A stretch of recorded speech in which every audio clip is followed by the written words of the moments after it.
Life's Work, A Moral Case for Choice. I'm Suzanna Woodhead, and this is Bookmarks.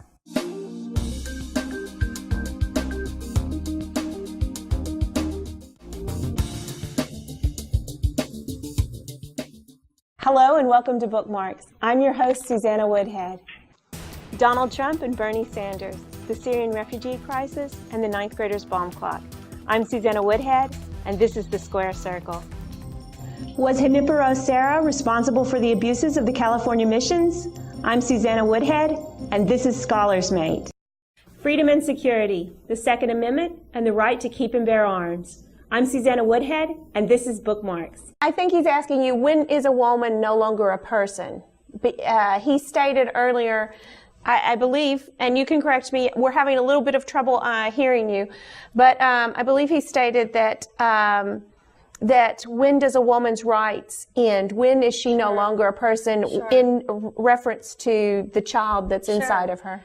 All right, let's take some questions from our viewers. So for our first question, we have Sylvia Austin has asked, if one person starts shooting at random in public, and then another starts shooting, and then another, how does anyone know who the good guys and the bad guys are? Dr. Lott, could you expound on that? Yeah, thanks. All right, let's take some questions from our viewers. Brent Yates asks, should gun manufacturers be held to the same standards as other companies? And I'll go ahead and start with you, Ala. Hello and welcome to Bookmarks. I'm your host, Suzanna Woodhead. The issue of guns has been a constant struggle in America. With each mass shooting, there are renewed calls for stricter gun control, which in turn results in more gun sales and vigorous defense of gun rights and the Second Amendment. Scott McPherson of the Future Freedom Foundation has weighed in on this debate with his new book, Freedom and Security, the Second Amendment and the Right to Keep and Bear Arms. Mr. McPherson joins us today via Skype.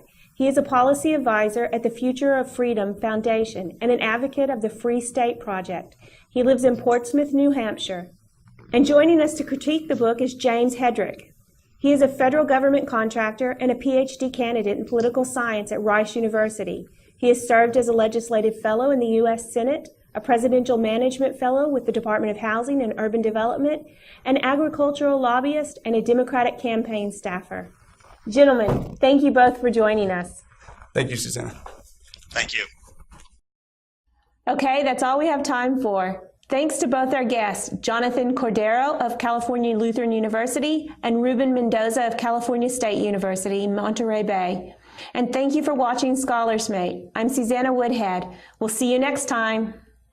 And thank you for watching Scholars Mate. I'm Suzanna Woodhead. We'll see you next time.